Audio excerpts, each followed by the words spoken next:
I can open Imerienwe na Ngor-Okpala local government area. Imo State hambo mazi okeke.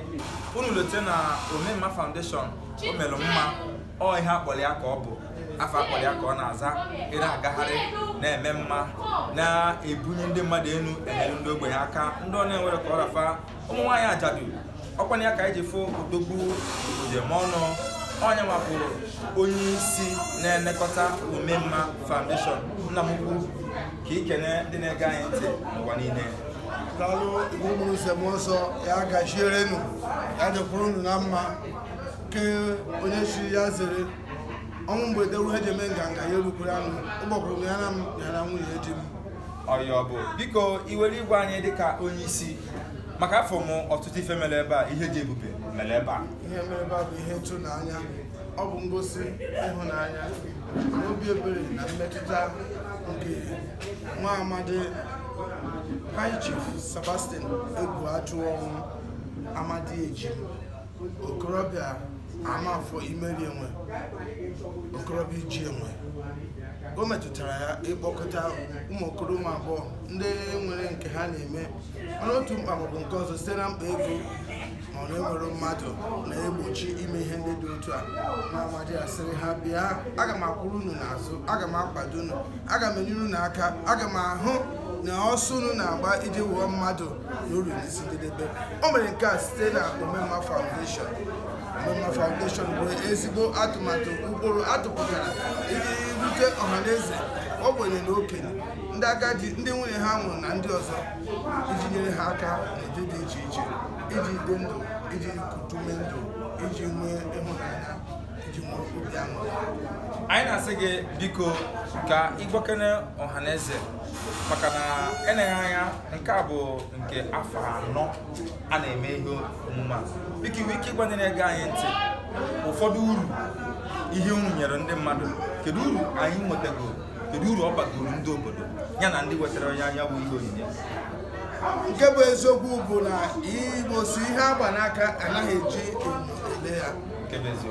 Omemma Foundation amịtala mkpụrụ nke bụ na ihe anyị na-akpọ ya bụ 4th edition mana nke bụ eziokwu na ihe a bụrụ 4th edition nwa amadi a memara ndị mmadụ mebi nke a bụ nke anọ ya anyị kwadoro ya n'ụdị dị otu a iji kpọọ ya foundation beti nke bụ na ụmụ okoro na ụmụ agbọghọ ndị dị iche iche enwetala enyemaka site na Omemma Foundation iji nyere ha aka. Ụfọdụ ndị nwetara admission ha nwere ego acceptance fee, ha nwere ego ụgwọ ọnwa, ndị kwụrụ ụgwọ ọnwa ha nwere ego feeding, ụfọdụ ndị nwere nri ma ha enweghị ụlọ. Omemma Foundation agaala n'ihu ileta ndị dị otu a kpọtụrụ ha nyere ha aka kwadoro ha n'ụzọ dị iche iche ụzọ agụmakwụkwọ ha. Omemma kwụsịrị ebe ahụ ebere ya na afọma ya nke ya onwe ya na nke nwunye ya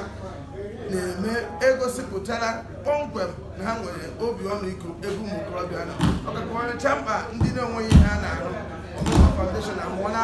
ọtụtụ mmadụ ọrụ nke kpatara na ọ bụrụ ma ile anyị ihe mere n'ụbọchị taa anyị nwere ndị mụtara ọrụ ịkpa isi, ndị nke nwaanyị ndị nke nwoke, anyị nwere ndị mụtara ka esi ebeki keeki, ka esi eme other spices ndị nwere ike nyere ndụ aka ha ji na-enyere onwe ha aka n'ụbọchị taa. Ihe a bụ mkpụrụ ka esi na Foundation Omemma na-apụta. Daalụ. Ka ekwenụ ndụmọdụ ị na-enye ndị nke wetara ya ihe onyinye n'afọ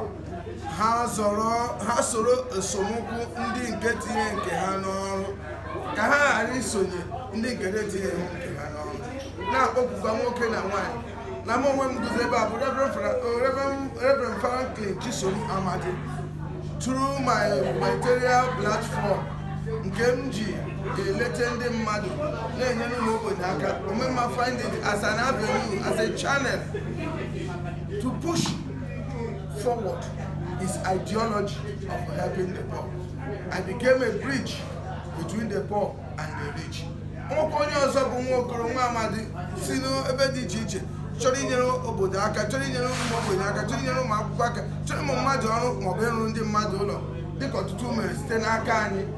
Onye ọkpọtụrụ anyị ga-azakwa ya site na ime sure na anyị mechaa ya na ndị ahụ o kwesịrị bụ ndị ga-eketa oke ahụ. Anyị na-asị gị daalụ gị bụ onye ọma na-ege m ntị anyị abịago n'isi njedebe nnukwu ihe omume a Omemma Foundation 2024 o melụ mma n'ezie maka na abịa mụ wee fụ wee kwetekwe ya bụ